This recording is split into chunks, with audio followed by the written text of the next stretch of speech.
Hello, everyone. My name is Christina Liu. I am a mental fitness coach. Thank you so much for joining me for this day 7 and week 2 of the video series on building mental fitness.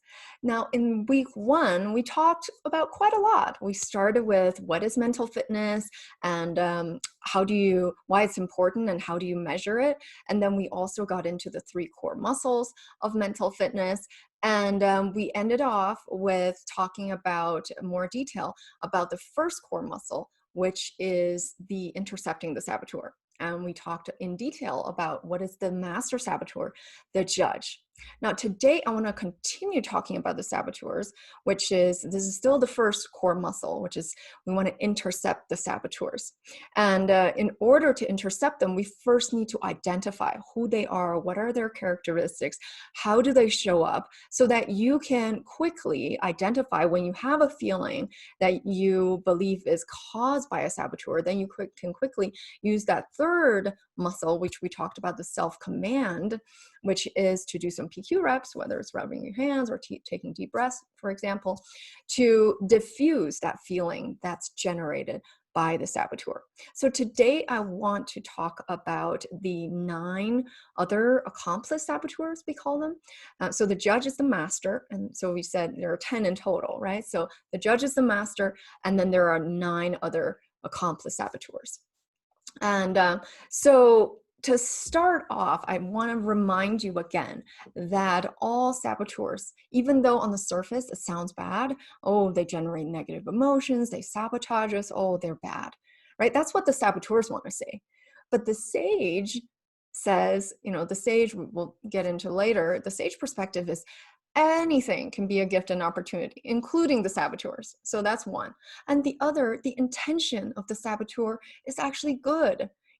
We talked about the saboteurs are there to protect you, to keep you safe. And that's why the saboteurs are part of your survival brain, which are the brainstem and the limbic system. So before you judge the saboteurs as being bad, really know that they come from a good intention, such as the judge. We need to judge situations very quickly. So if we believe that it's bad, then we can do something to protect ourselves. And the 9 accomplice saboteurs, they do the same thing, but they do the protection. They protect us in different ways. And that's what we're going to get into. What are these 9 types? And so these 9 types are very similar to, for those of you who are familiar with Enneagram, it's actually very much related to the 9 Enneagram types. So Enneagram is kind of a personality test. That groups people into 9 different types. And so I don't know if Shirzad, when he did his research, he looked to Enneagram to come up with these 9 saboteurs, but they're very closely correlated. So anyone who knows Enneagram, you'll have a very easy time remembering what these saboteurs are. And then the other thing I want to say about these accomplice saboteurs in general is that even though they generate negative emotions, and we call them accomplice saboteurs because they generate negative emotions, usually in conjunction with the judge saboteur. And even though they create these negative emotions, at the core, first of all, their intention is good. And second of all, at the core, there is a strength behind each of these accomplice saboteurs. So, and you probably have heard of the term, if you overuse a strength, it becomes a weakness. And so that's what these saboteurs do. While these saboteurs, all of these 9, have an underlying strength behind them, and these strengths are very natural. Most people are kind of born with these strengths.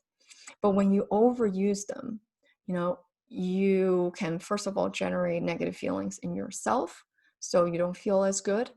2 is you could generate negative feelings in other people. And you could even do bad, negative things to a relationship because when you overuse these, and I'll give some examples. And third, it also limits the potential that you can achieve. Because while these saboteurs think, oh, by using this strength, by overusing it, I'm going to get what I want. But oftentimes it actually does the opposite. And so I'll just quickly use an example. I'll start with the Enneagram type 1. For those of you who know, that is someone who is a perfectionist. And in the saboteur terms, this is the saboteur that's called a stickler. And so when let's do this exercise, right? So someone who is a perfectionist, who likes to have things in order, who wants everything perfect all the time, what kind of strength might they have, right? If you just think about it for a second. Yeah, so they might have really high standard. They probably always strive for excellence.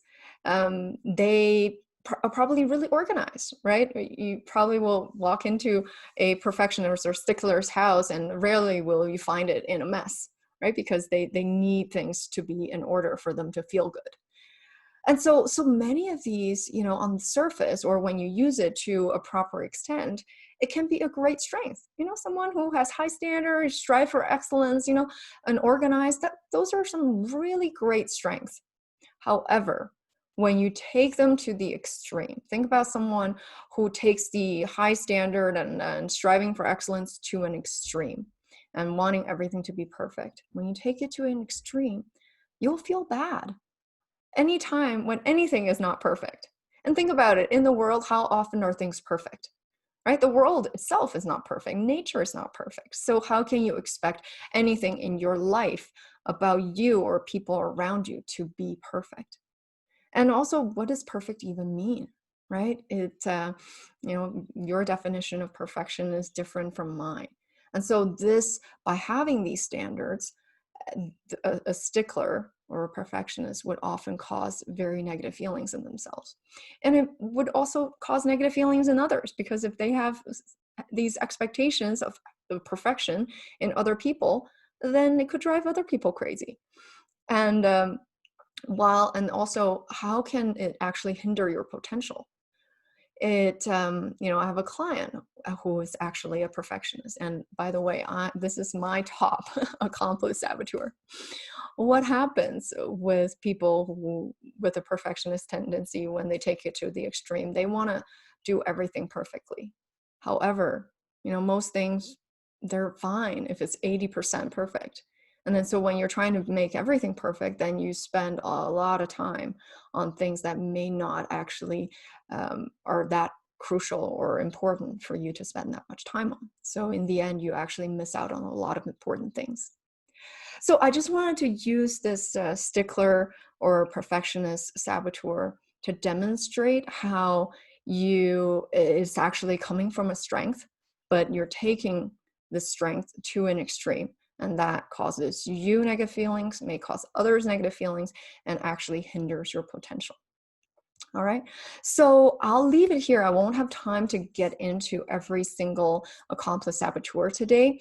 I talked quite a bit about the stickler already today, so I think tomorrow then I will start with the second Enneagram type. So I'll talk it in the order of Enneagram, because this is the best way for me to remember what these saboteur types are. So tomorrow I'll get into the second type, which is the pleaser, and the third type, which is the hyperachiever. And if we have time, we can talk about the fourth type, which is the victim. Now, I want to thank you so much for watching. I hope you found these videos helpful. If you did, I would love it if you could give it a thumbs up. And if you could leave any comments or questions down in the comment box below, I would love that. Or if there's anything more that you want to hear about and have me talk about, I would love to hear that as well. So again, thank you so much. My name is Christina Liu, and I really hope to see you tomorrow. Thanks so much. Bye.